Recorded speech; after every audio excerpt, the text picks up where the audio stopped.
Y hoy les quiero traer una entrevista que hicimos por allá en abril de este año con el señor Rodrigo Lañas, el papá de las gemelas fantásticas, una maravillosa historia de vida. Por favor, no se la pierdan y que disfruten de esta entrevista. Dale, dale, aquí Listo, estoy, sí te estás al escucho aire. bien. Perfecto, perfecto. Sí estamos al aire los dos ya. Bueno, Rodrigo, muchas gracias primero por aceptar la invitación de Tiempos de Walkman. Es muy bacano para mí y yo estoy seguro que para nuestra audiencia también que estés acá con nosotros. Y yo quiero antes de darte el cambio, poner en contexto a la audiencia del programa y es que resulta que hace unos 20 días un amigo que tiene una ecofinca llamada Ecofinca El Ensueño tuvo una actividad con un colegio de Cali y el colegio de Cali pues estuvo en su finca, que es una finca que tiene prácticas, es una finca demostrativa de buenas prácticas agropecuarias. Y entonces los niños del colegio estuvieron allá interactuando en el espacio de la finca y él, dado pues que yo manejo el tema agropecuario, me invitó a ser parte de esta actividad para dar una charla a los niños. Y en esta actividad conocí yo a dos seres maravillosos llamados Manuela y Antonia, que son las gemelas fantásticas. Pues hombre, yo invité hoy a Rodrigo para que nos cuente, primero que nada, la historia de las gemelas fantásticas. Entonces, Rodrigo, todo oídos. ¿Qué hubo, pues? ¿Me escuchas bien ahí? Perfecto. Listo. Pues bueno, primero agradecerte pues la invitación. Muy, muy, muy feliz de estar acá compartiendo con vos. Y bueno, pues digamos que Antonio y Manuela, que tienen actualmente 9 años, ha sido una vida bastante eh, movida, interesante, con muchos desafíos en este corto tiempo. Entonces trataré de ser, eh, pues de hacer un resumen de lo que ha sucedido con este par de seres maravillosos que son Antonio y Manuela. Digamos que todo empieza, un embarazo con mi esposa, un embarazo deseado, muy, muy deseado, cuidado. eh, en fin, en un principio pensábamos que solo era un bebé y un día mi esposa tiene un dolorcito y vamos pues por urgencias, le hace una ecografía. La ecografista en ese momento no sabía que nosotros no sabíamos que eran dos y en ese momento nos dice, mire, mire, no, están muy bien, mire, ahí están los dos muñequitos moviéndose. Nosotros, ¿qué? ¿Cómo así? Y yo miro la pantalla y veo que son dos. De esa manera nos enteramos que venían gemelas, que habíamos sido pues bendecidos con esas gemelas. Y bueno, muy felices, luego nos dimos cuenta que iban a ser niñas, más felices todavía, muy contentos. Y de repente, un 25 de diciembre del año 2014, al mediodía, yo me había ido a mercar y mi esposa me llama, estaba en la casa, me dice, mira, tengo un dolor, ahorita me salió una gotica de sangre, entonces le dije, bueno, vamos al médico. En ese momento, pues ella estaba pues en una etapa todavía incipiente del embarazo, eran 26 semanas, o sea, están muy, muy chiquitas. Vamos a la clínica, empiezan a hacer todos los seguimientos, monitoreos y demás. Ella empieza a tener contracciones, le empiezan a dar los medicamentos y demás pues para detener las contracciones. Y en un momento llegan y nos dicen, no, pues ya como hacia las 6 de la tarde, nos dicen, ella está teniendo unas contracciones, pero como tal, ella no está en trabajo de parto. Entonces vamos a subirla a una habitación como para que esté más cómoda y la vamos a seguir observando. Entonces en ese momento yo, listo, me despido de ella, me vengo para la casa a recoger ropa para poderme quedar pues en la clínica con ella. Y ya cuando iba de regreso, eh, más o menos a las 8:30 de la noche, recibo una llamada. y es ella. Me dice, acaba de venir una ginecóloga, acaba de hacerme un tacto y me dice que las niñas van a nacer. Que no me mueva, que no tosa, que no estornude, que, mejor dicho, que nos vamos de urgencias. Entonces, en ese momento yo llamo a la ginecóloga con quien nos llevábamos el embarazo. Ella me dice, pues imagínate, Cali, Feria de Cali, 25 de diciembre, calles cerradas, autopistas, salsódromo, bueno, Claro. un caos en la ciudad en ese momento. Entonces ella me dice, pues mire, su esposa tiene 26 semanas, yo estoy por acá muy al sur, muy lejos, yo no voy a poder llegar. En todo caso, lo que le digo es que es una situación sumamente crítica y pues que no, pues usted más o menos tendrá que escoger entre las niñas o su esposa porque pues es algo muy crítico. Y ya, me cuelga el teléfono, yo me atravieso la ciudad como un loco, como puedo, llego a la clínica y cuando llego a la clínica se va abriendo un ascensor y ahí llevan a mi esposa en la cama, ya iba entrando al quirófano y yo la encuentro en una paz absoluta, que incluso es tan impresionante la paz que yo siento que viene de ella, que yo en mi estado de shock y de estrés alcanzo a percibir toda esa paz. Entonces, yo le digo, bueno, ¿qué pasa? Entonces empiezan a entrar al quirófano. Yo trabajo en esa clínica, conozco Ok. pues a las personas que trabajan allá, entonces yo trato de ingresar también. Entonces en ese momento me detiene la neonatóloga que iba a atender el parto de urgencia y me dice, mire, en su lugar yo no quisiera estar ahí. Usted no va a poder hacer nada y nada bonito va a pasar allá adentro. Ella me dice esas tres cosas y yo quedo noqueado. Mejor dicho, ya ahí yo no me acuerdo qué pasó las próximas 3 horas. Yo me senté ahí en ese pasillo a esperar, no me acuerdo ni en qué pensaba ni nada. Como a las 3 horas yo reacciono, todavía no nos daban noticias, no sabía yo qué había pasado. Entonces, digamos, aquí hago un pequeño paréntesis Sí. para devolverme un poco a cómo lo vivió en el momento en que se dio cuenta mi esposa. Mi esposa estaba en la habitación, como les dije hace un momento, Sí. y ella siente muchas ganas de ir al baño. Entonces ya se está bajando de la cama cuando en ese momento entra una enfermera. Le dice, no, quédese ahí, que ya viene la ginecóloga que está entrando de turno y la va a revisar. Ok. Si esa enfermera no entra, sin duda ella se va para el baño y tiene las niñas ahí en el sanitario. No. Pero entonces llega la ginecóloga y mi esposa dice que cuando ella, digamos, le está haciendo el tacto, ella ve cómo se le transforma la cara a la ginecóloga. Ella dice, seguro tocó a alguna de las niñas. Por Claro. eso ella le dice en ese momento, no se mueva, nos vamos ya de urgencia. Entonces, ya, digamos que vuelvo otra vez a mi parte de la historia, a mi versión, y es que más o menos una hora después sale la neonatóloga que había atendido el parto. Les tocó llamar a otro neonatólogo que no estaba de turno, y por cosas también de la vida, de Dios, él es una persona, digamos, yo lo conozco también hace muchos años, una persona muy amable, con muchos amigos, con una vida social pues movida, y ese día, 25 de diciembre, aquí en Cali, estaba acostado en su casa durmiendo. Entonces él lo llaman y le dicen, mire, véngase, por favor, como pueda, que las niñas de Rodrigo Lañas van a nacer, ayúdenos, porque es que son demasiado críticas, demasiado pequeñas. Yo puedo dedicarme a una, pero necesito a alguien que se dedique a la otra. Él llega en un taxi en ese momento y ahí es cuando ya, a las 4 horas, yo veo que otra vez este mismo ascensor por donde habían entrado la cama de mi esposa se abre otra vez, pero ahí ya había 2 incubadoras, un médico en cada incubadora, clavado, concentrado, y solamente se veían gasas con sangre adentro.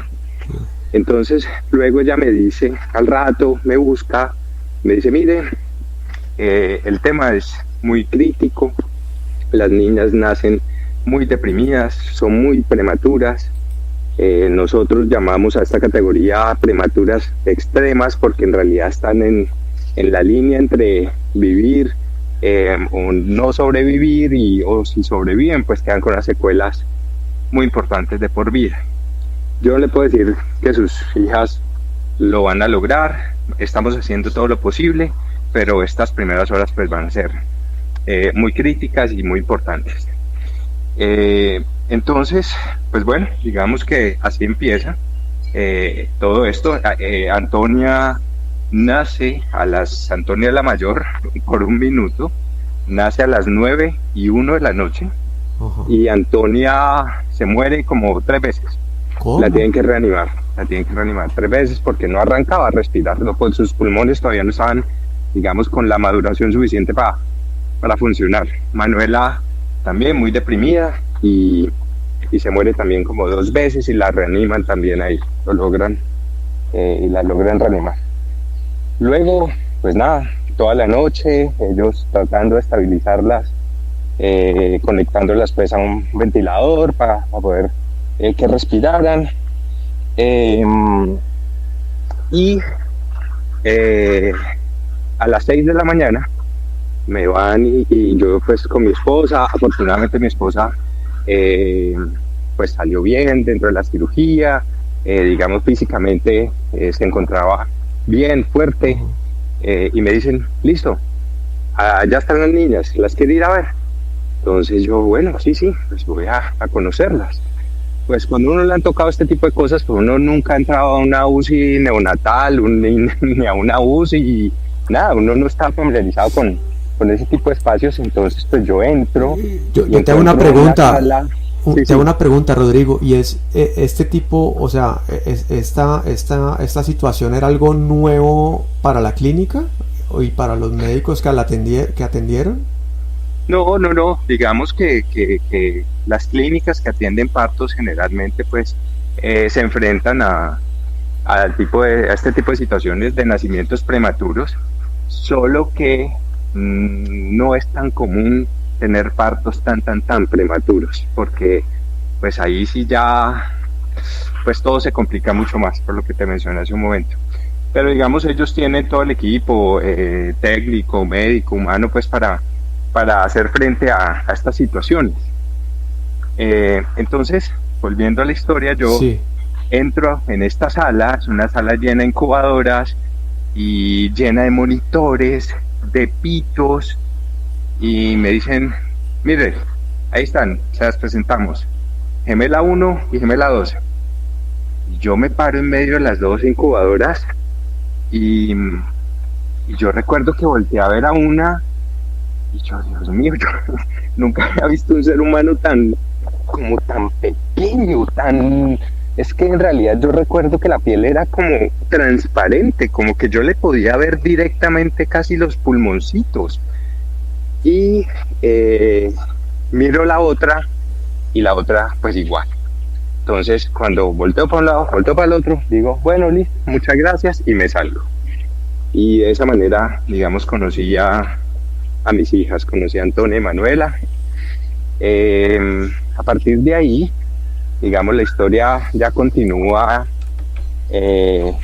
con 83 días. Ese fue nuestro hogar, prácticamente 83 días, día y noche acompañándolas, siendo papás canguro, y enfrentando, pues, y llevando, pues, más bien, o aprendiendo a sobrellevar más bien en ese momento lo que surgía cada día. Digamos que eran demasiado lábiles, digamos el término médico es como que son lábiles, por decir algo, una variación en la presión de oxígeno que les administraban para que pudieran respirar, podía romper un vaso sanguíneo del cerebro y ocasionar un daño pues muy grande. Todo tenía que ser milimétricamente calculado, mejor dicho. O sea. Sí, exacto. Entonces ellas en ese momento pues tienen el soporte ventilatorio, cada una con un ventilador para poder respirar, y pues con el cuerpo pues totalmente invadido pues para poder tener accesos venosos y demás, para para poderlas monitorear, para poderles dar todos los medicamentos y demás que en ese momento necesitaban. Entonces, pues bueno, empezamos este proceso, empezamos a conocerlas. Yo siempre digo que nosotros conocimos a nuestras hijas primero por sus números y por sus pitos que salían de sus monitores que por cualquier otra cosa. Nosotros ya sabíamos si un número iba cambiando su saturación de oxígeno, su frecuencia cardíaca. Nosotros sabíamos que las cosas como que de pronto no iban muy bien. Y constantemente se atrancaban, no sé, había que aspirarlas, entonces y todo se descontrolaba, todo pitaba, todo se ponía crítico, nos sacaban. Nosotros al principio no sabíamos qué pasaba, y bueno, las aspiraban, hay veces dejaban de respirar, las tenían que reanimar, y luego volvíamos a entrar.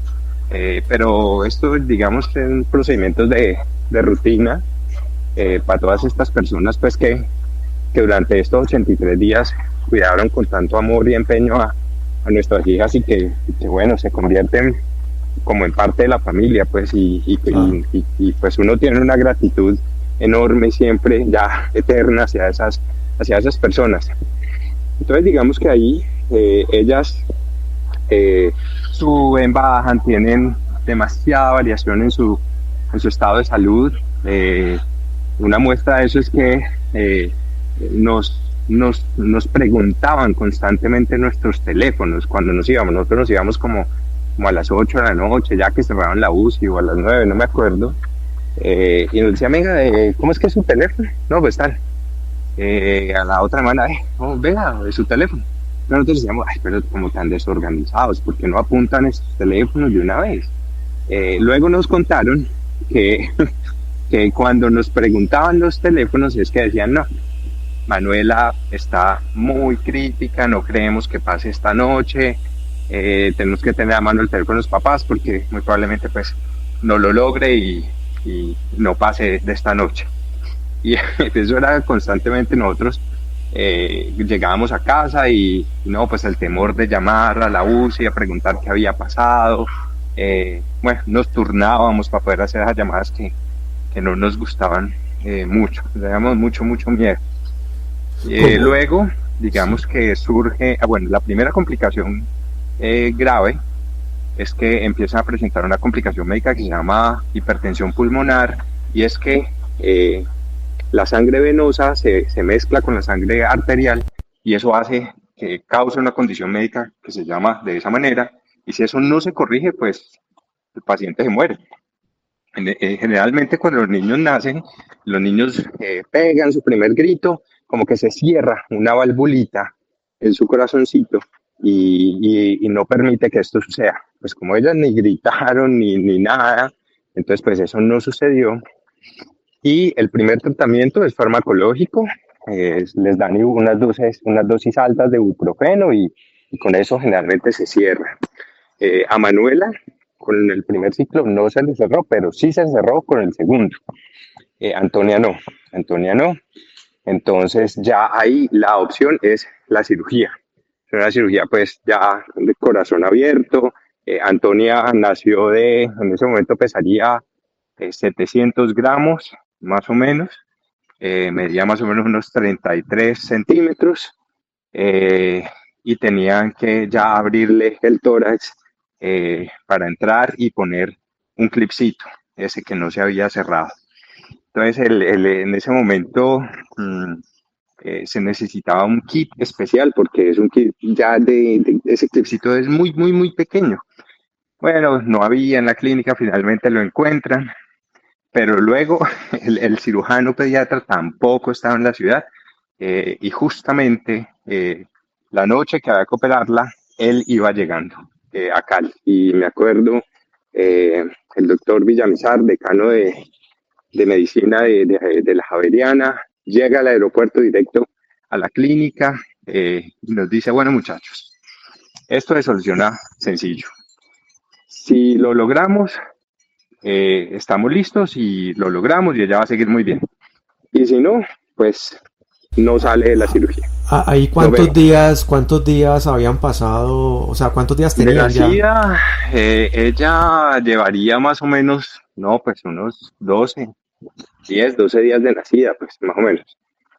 Y entonces nos dice eso, y uno se queda pues allá afuera, esperando, pensando pues lo mejor, tratando de gestionar ahí las emociones muy fuertes. Pues nosotros ahí apegados a Dios, y orando mucho pues para que Dios acompañara pues a todo el grupo de médicos que estaba ahí.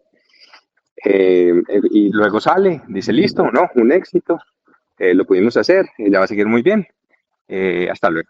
Listo, entonces seguimos ahí, seguimos la vida en la UCI, y luego en una de las ecografías, bueno, ahí sigue el proceso como despegarlas del ventilador, entonces ya las ponen con CPAP, con otros aparatos que son menos invasivos, varios intentos, en medio de esos intentos se ponían moradas, no respiraban, otra vez póngale esto, bueno, intúbela otra vez, bueno, todo eso es una montaña rusa de emociones tremenda. Y, y digamos que en uno de sus exámenes de rutina les hacían unas ecografías del cerebro y ahí nos dicen, bueno, tenemos una noticia, eh, tienen hemorragias cerebrales, sangraron, y eso para mí fue muy duro porque pues uno cuando ya está inmerso y montado en este paseo, pues uno se pone a investigar, a leer, a buscar en Google, bueno, en fin. Y yo había leído que la complicación más grave que podía tener un prematuro, pues eran las hemorragias cerebrales por las secuelas que podían dejar de por vida. Y que había una clasificación, yo me había aprendido la clasificación, bueno, en fin. Y nos dicen, pues sí, tiene unas hemorragias, son las hemorragias grado 4 intraventriculares, son las hemorragias más severas que puede tener un prematuro. Vamos a ver qué pasa. Eh, Eso siguió así. Entonces ya, digamos, ahí, cuando la sangre se extravasa a un pedazo del cerebro donde no debe estar, como que esa sangre ¿cómo decirlo? Se oxida en esa parte y daña, quema esa parte del cerebro. Y esa parte del cerebro pues tiene unas funciones específicas como cualquier parte del cerebro y pues las funciones se pierden, se dañan. Afortunadamente, gracias a algo que se llama la plasticidad cerebral, pues esas funciones pues pueden migrar a otra parte del cerebro y se pueden llevar a cabo. Entonces, digamos, cuando una persona tiene un caso del cerebro dañado, pues ya, digamos, el diagnóstico o la condición es conocida como parálisis cerebral.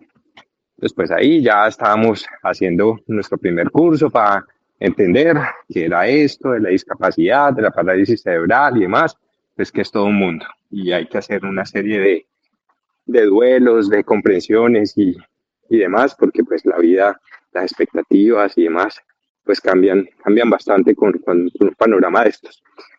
Entonces ahí, a raíz de esa hemorragia, Manuela le detectan algo que se llama hemiparesia derecha. Yo no me acuerdo, no sé si viste a Manu, y Manu es como un poquito cojita y su piernita derecha y su bracito derecho. Ya, ella casi no se le nota porque Manuela desde la incubadora hace terapia y continúa pues todo el tiempo.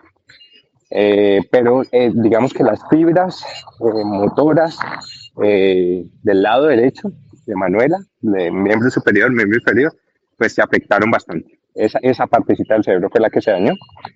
Y de Antonia, por la sangre en el cerebro, pues se obstruyó una estructura que se llama el acueducto de Silvio, que es por donde drena el líquido cefalorraquídeo a la médula espinal. Que el líquido cefalorraquídeo es el que, digamos, mantiene amortiguado ahí nuestro cerebro y todo nuestro sistema nervioso. Entonces, la consecuencia de esa situación, se le diagnostica hidrocefalia. No tenía por dónde fluir el líquido cefalorraquídeo, y el líquido cefalorraquídeo se produce a la velocidad de la saliva. Y si no tiene por dónde salir, pues los huesitos de la cabeza de los niños pues todavía no están osificados, muy duros, entonces se expanden. Y por eso los niños con hidrocefalia pues tienen esas cabezas grandísimas. Y así le pasó a Antonia, empezaban a pasar los días y la cabeza crecía muy, muy grande, ya la presión de la cabeza al cerebro también hace que los ojitos se vayan hacia abajo. Y ya hay un momento en que la cabeza pesa tanto, pues que el niño, pues no, yo me acuerdo la cabeza de ella, pues era por ahí la mitad de su cuerpo en peso, y pues no podía moverse porque el peso de la cabeza era enorme, entonces, pero no la podían operar porque estaba demasiado pequeña.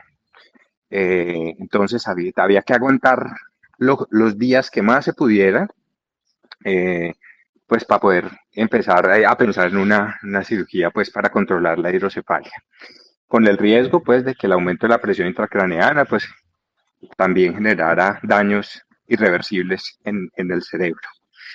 Entonces en ese momento empezamos pues a consultar ya neurólogos, neurocirujanos y demás, eh, hasta que algún médico, no me acuerdo, de todos los que hemos conocido estos años, nos dice, venga, pero opérenla, opérenla, hay que operarla ya. Entonces así es como la operamos, eso fue a inicio, como en febrero del año 2015, ella había nacido en diciembre, y le ponen un, que nosotros llamamos muchos años la manguerita, y es un catéter libre entre el cerebro y el peritoneo, su estómago. Entonces lo que hace ese catéter es formar un canal para que el líquido fluya por gravedad, y se vaya allá al estómago, y el estómago al peritoneo, y eso se absorba.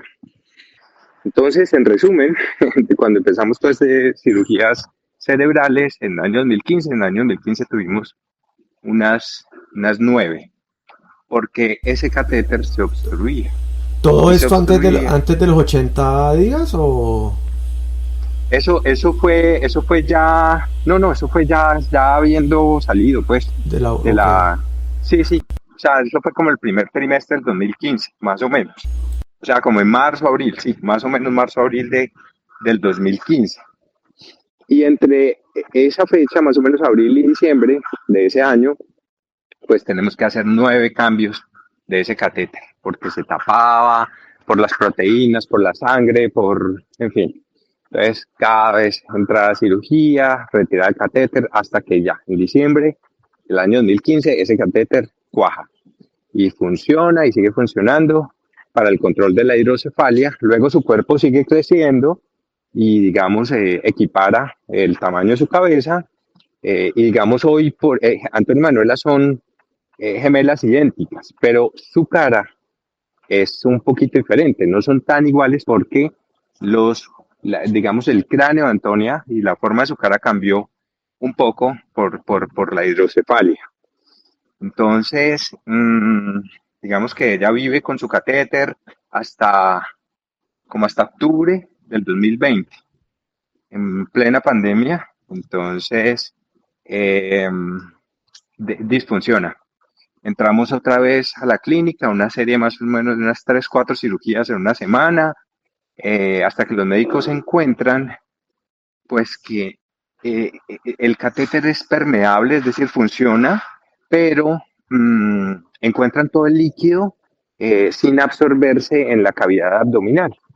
Entonces nos dicen, pues mire, llegamos a la conclusión que es que el peritoneo de Antonia se cansó de absorber el líquido. Eso es una complicación rara, pero es una complicación frecuente en los pacientes poliderivados como ella. Entonces, pues ahora lo que nos toca, la alternativa que tenemos es ya no poner una derivación al estómago, sino al corazón. Y eso se llama una derivación ventriculoperitoneal, y ya no lo vamos a hacer con un catéter, sino que lo vamos a hacer con una cosa que se llama una válvula Hakim. Listo, pues no, pues hágale. Entonces, hicimos ese cambio, y desde ese momento pues fue fantástico. Antonia salió hablando de la cirugía. Antes las cirugías con el catéter eran dolorosas, dolía el estómago, dolía el cerebro, dolía todo. En cambio con esto fue como si nada. Y esa válvula la cuadran con unos imanes, pues, a unas presiones específicas. y esa es la válvula con la que ella convive hoy en día, y la tiene pues ahí, conectadita. Esa válvula para mí, digamos, me representa algo muy bonito, y es que físicamente conecta su corazón y su cerebro. Y bueno, pues ella vive con su válvula, tiene una vida absolutamente normal y su hidrocefalia pues controlada. Ahí digamos termina el capítulo hidrocefalia, y me devuelvo un poco en el tiempo, y más o menos en el año, ya nace en 2014, 2015 ya les conté, muchas cirugías cerebrales para el tema de hidrocefalia. El año 2016 es un año ya un poco más tranquilo, al igual que el año 2017, ya empezamos a asumir todo, a entender un poco más, a empezar a hacer terapias, a, a entender un poco más el tema de discapacidad, a relacionarnos, a conectar con papás, bueno, en fin, a respirar un poquito después de ese inicio tan crítico, a retomar un poco nuestra vida, porque digamos este primer año pues fue como muy enfocados en sobrevivir.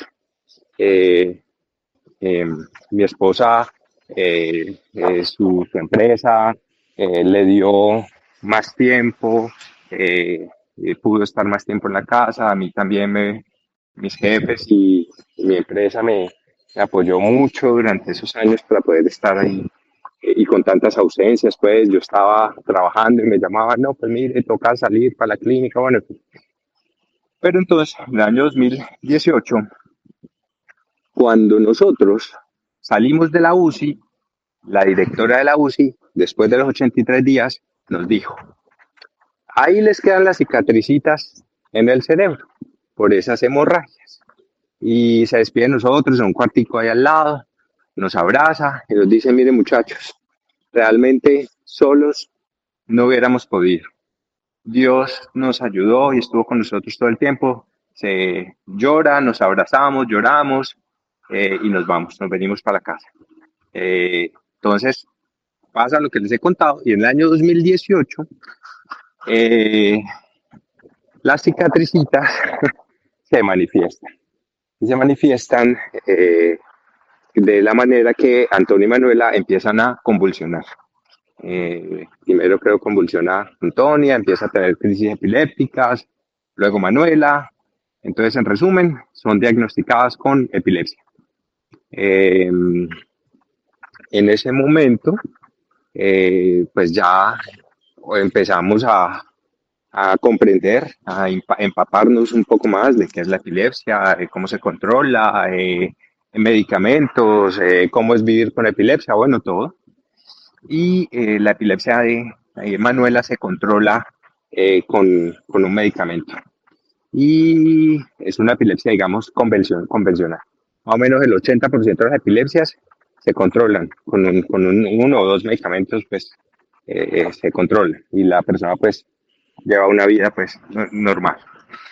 La epilepsia de Antonia no se controla, además por sus antecedentes de múltiples cirugías cerebrales. Cada vez que te entran al cerebro y te rompen un pedacito, es como que te queda una cicatriz, y esa cicatriz es como un potencial corto para las neuronas que hay en esa zona, y ese corto pues es una crisis epiléptica en la medida en que eso se generalice, y digamos desregule la actividad eléctrica del cerebro. Entonces Antonia tenía múltiples focos, empieza a convulsionar, empezamos a probar medicamentos, un medicamento, dos, tres medicamentos a dosis plena, y Antonia seguía convulsionando, seguía convulsionando, y al final, pues ya su grupo de médicos nos dicen, mire, la niña va a seguir convulsionando, la única alternativa que tenemos es cirugía de epilepsia. Eso es lo que nos toca hacer, es entrar a cirugía, levantar el cráneo, poner una grilla con electrodos, ver en qué parte, en qué lóbulo está la actividad eléctrica anormal, y nos llevamos todo ese lóbulo. Que si esto puede mejorar la epilepsia, pues no sabemos. Que si la puede empeorar, no sabemos. Que si va a ser igual, tampoco sabemos. pero, y que tiene Un múltiples tiro al focos y aire que cada que le completamente, quitemos, pues. sí, decime. Un tiro al aire completamente esa cirugía. Sí, sí, sí. Entonces, pues nada, y además, pues los riesgos de esta cirugía, en fin. Entonces, unos dicen, eh, bueno, no, eso, pero no me voy a volver al tema de la epilepsia porque eso fue otra cosa que pasó, pero al tema de la hidrocefalia, pero sigo con la epilepsia. Entonces, nos dan esta opción, pues nosotros en ese momento, eh, pues empezamos a buscar, pues qué alternativas existían, qué historias de papás con hijos con situaciones similares a la nuestra. Y así es como llegamos a la historia de una niña Charlotte en Estados Unidos, pues que eh, convulsionaba muchísimo. Pues Antonia llegaba a tener, no sé, 7, 8 convulsiones al día. Ella ya estaba en su jardín infantil y nos llamaban, mire, no, estaba comiendo la merienda y está convulsionando, bueno, corra para la clínica, bueno, en fin. Y eh, así es como la vida nos va llevando al cannabis medicinal. Empezamos a encontrar que había evidencia científica para eh, el control de la epilepsia refractaria. Digamos, el 20% de las epilepsias que no responden a medicamentos se llaman epilepsias refractarias. Y eh, así es como llegamos al cannabis. Empezamos a explorar esa opción. Paralelamente también empezamos a recibir información sobre la dieta cetogénica y cómo la dieta que empieza como en los años 60, 70, que se llamó dieta Atkins, y cómo también había evidencia científica que esa dieta pues podía ayudar a controlar las crisis.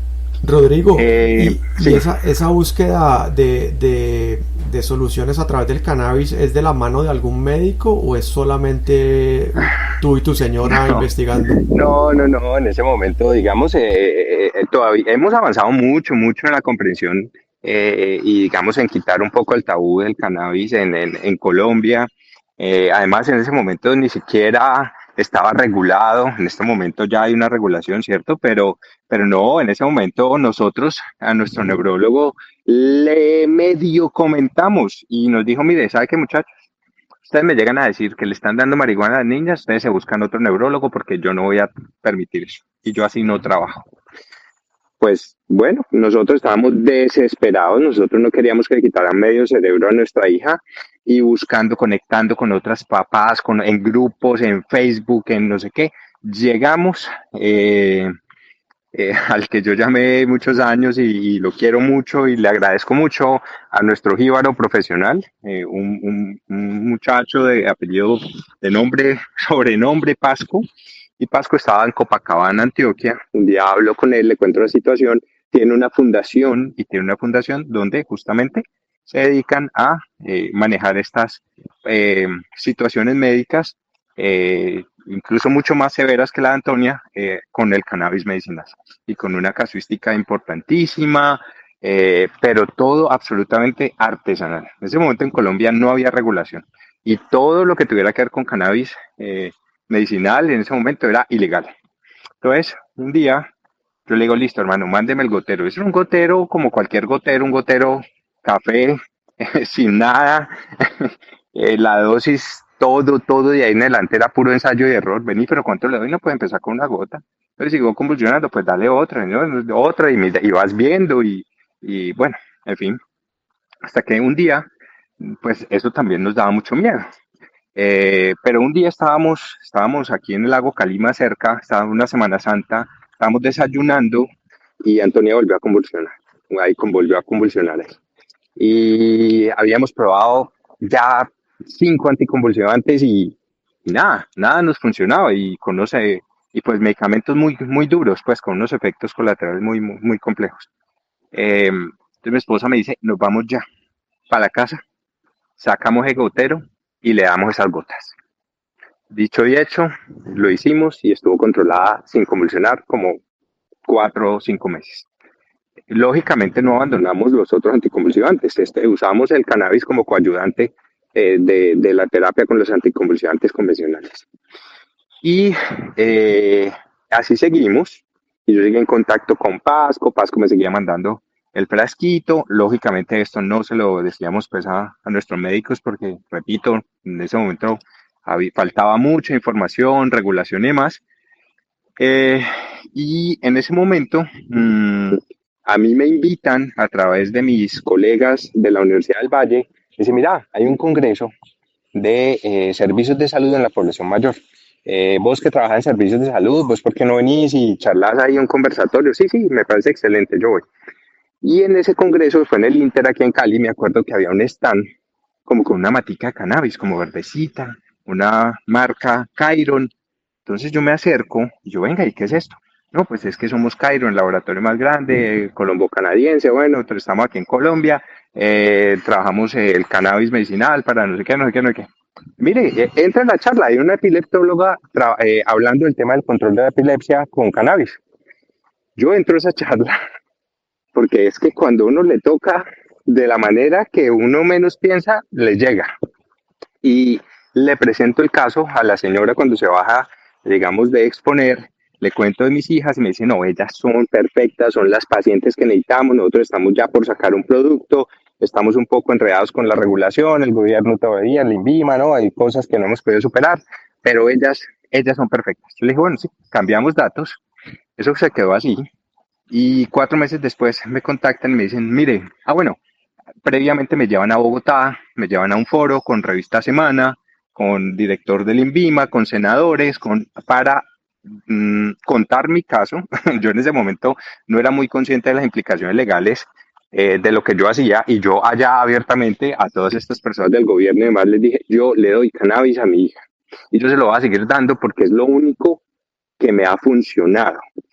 Y no me importan las consecuencias. Bueno, menos mal no me metieron a la cárcel ni nada, pero luego, digamos, con todos los esfuerzos de los diferentes grupos de interés alrededor del cannabis en Colombia, pues se logra la regulación y me llaman de Kyron y me dicen, tenemos aprobado el primer frasco de fórmula magistral de cannabis medicinal y queremos que Antonia sea la primera niña en Colombia en probar esta fórmula magistral para el control de la epilepsia. Yo le digo, perfecto, se lo agradezco mucho, mándeme el frasco, bueno, en fin.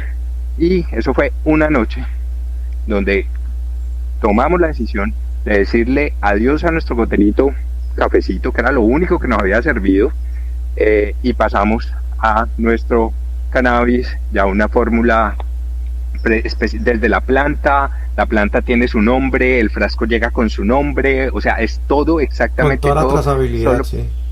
Exactamente.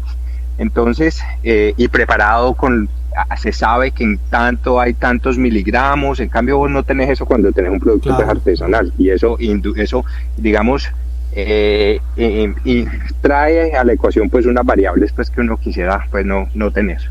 Entonces, le empezamos a dar esto, y no solo las crisis siguieron controladas, sino que Antonio empieza a mostrar ganancias en el patrón del sueño, en los tiempos de concentración, en su energía, en el control de la ansiedad, en su ubicación espacial, pero una cosa mágica, en cuestión de muy pocos días. Y hoy en día, Antonia está cerca de cumplir 2 años sin convulsionar, creo que ya pasó los 2 años sin convulsionar, sigue tomando, hace poco abandonamos, lógicamente con acompañamiento del equipo médico. Ya nuestro neurólogo sabe que ella toma cannabis, sabe que es de Kyron, ya está mucho más informado y mucho más abierto. ¿Y ya lo acepta? ¿Cómo? ¿Ya lo acepta o sigue sí, renuente? Sí, okay. Sí. No, pues ya digamos lo acepta, no es el más fanático del cannabis, pero no lo niega, ni lo rechaza. Entonces, pues bueno, así es como... yo siempre digo que el cannabis medicinal nos cambió la vida. Nosotros estamos comprometidos y sumamente agradecidos con la planta, con las personas que se involucran en el proceso para que estas medicinas puedan llegar a las personas que como nosotros pues las necesitamos tanto y que verdaderamente tienen el potencial de disminuir el dolor, el sufrimiento, la ansiedad, y definitivamente impactar en la calidad de vida no solamente del paciente, sino de su grupo familiar alrededor, de una manera pues muy, muy, muy, muy grande, como ha sido pues en nuestro caso. Y bueno, y ahí llevamos ya, Manuela va a cumplir 2 años ya, lleva como 1 año y 9 meses, 1 año y 10 meses sin convulsionar. Y Antonio y Manuela son como las conociste, unas niñas más allá de sus diagnósticos, más allá de su historia, unas niñas llenas de amor, de ganas por vivir, unas niñas que son pura luz donde llegan, conscientes de sus limitaciones en algunos aspectos, pero no, conscientes, pero también no limitadas por ellas, y son niñas que van al colegio, juegan, ríen, hacen de todo a su manera, aprenden y avanzan a su manera y a su ritmo, y tienen una vida, y nosotros como familia, pues ellas son lo mejor que nos ha pasado. Todas estas situaciones que relaté en estos minutos es lo mejor que nos ha pasado en la vida, porque nos ha brindado una oportunidad inigualable de hacernos correspondientes con otra información mucho más amorosa, mucho más expansiva, y que nos ha hecho realmente tener una vida como la tenemos actualmente, absolutamente feliz, próspera, abundante, saludable. Mejor dicho, somos unas personas infinitamente felices, al igual que las niñas. Ya, ese es el resumen. Qué pena tan largo. No, súper chévere la historia. Yo te iba a preguntar, yo estoy leyendo en tu perfil de Instagram que esta salida que tuvieron hace 20 días del colegio fue como la primera vez que ustedes, bueno, sin contar los 80 días del tema UCI, fue la primera vez que se despegaron de ellas, ¿no? ¿Cómo fue? Claro, ¿Cómo fueron claro, esos pues 4 no, días? pues mira, eso, digamos que todos los papás en general, pues siempre estamos bastante llenos de miedos, de ideas limitantes, y Antonio y Manuela son mis maestras de vida, y me han enseñado muchas cosas, y una de las cosas que me han enseñado es que si lo peor que vos puedes hacer como papá para un hijo es no permitirle la experiencia de la vida. Y lo que pasa es que no permitir la experiencia es muy fácil por los miedos que vos tenés en tu cabeza. Y esas situaciones muchas veces solo existen ahí, se quedan ahí y nunca van a suceder, pero si vos no permitís y soltás eso y trascendés esos miedos, pues las consecuencias para tu hijo van a ser pues muy lamentables para cuando tenga que enfrentar la vida, los desafíos que trae la vida y demás, porque no le permitiste adquirir por él mismo esas herramientas. Y para nosotros, con todo lo que ha pasado, pues nosotros tenemos muchos miedos, y no solo miedos, traumas. Las niñas toman medicamentos, una época en que convulsionaban era por la noche, y más o menos yo pensaba que por la noche ya se morían. Entonces, después de todo eso lo que ha pasado, soltarlas y entregarlas a la vida, y tomar esto como una oportunidad para confiar en la vida, en el proceso, en que por favor siempre pues pensar lo mejor, porque siempre generalmente hacemos lo contrario. Entonces eso fue para nosotros una experiencia maravillosa, retadora, verlas llegar felices, radiantes, no enterarnos de qué hacían por allá mayor cosa, pero ver que lo lograron y lo logramos, pues fue una cosa maravillosa para nosotros como individuos, como familia, y fue una gran experiencia. Rodrigo, aquí te dejaron un mensaje, es de Carlos, la persona, el dueño de la ecofinca. Vamos a ver si nos suena bien. Él lo hizo mientras comía suspiros con chancarina, entonces no se le entiende muy bien, pero ahí va, vamos a ver ahí va. Hola Andrés, soy Carlos Osorio. ¿Lo escuchas? Sí. Un saludo para No, ahí lo estoy escuchando.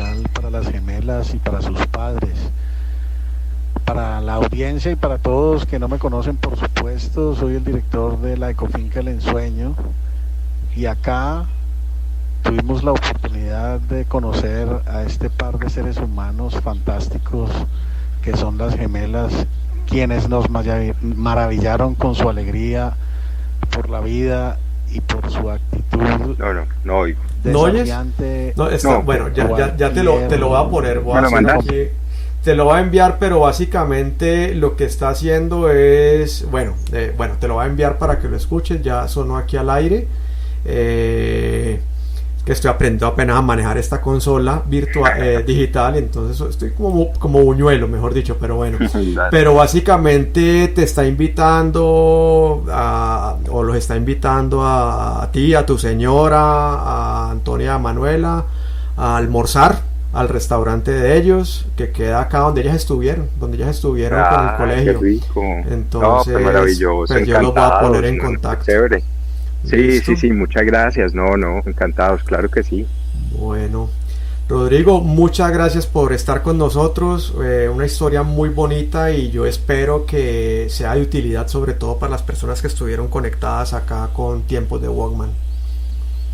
Claro que sí, gracias a vos por la oportunidad de permitirme compartir esto. Este es el objetivo que nos trazamos hace algunos años, que decidimos compartir la historia, y es poder brindar una mirada diferente, una esperanza para las personas que puedan estar en esta situación, o que tengan familiares, hijos en esta situación, que no solo hay un camino, no solo uno no está condenado con un diagnóstico, sino que se pueden hacer muchas cosas, y muchas veces las limitaciones solamente están en la cabeza de uno.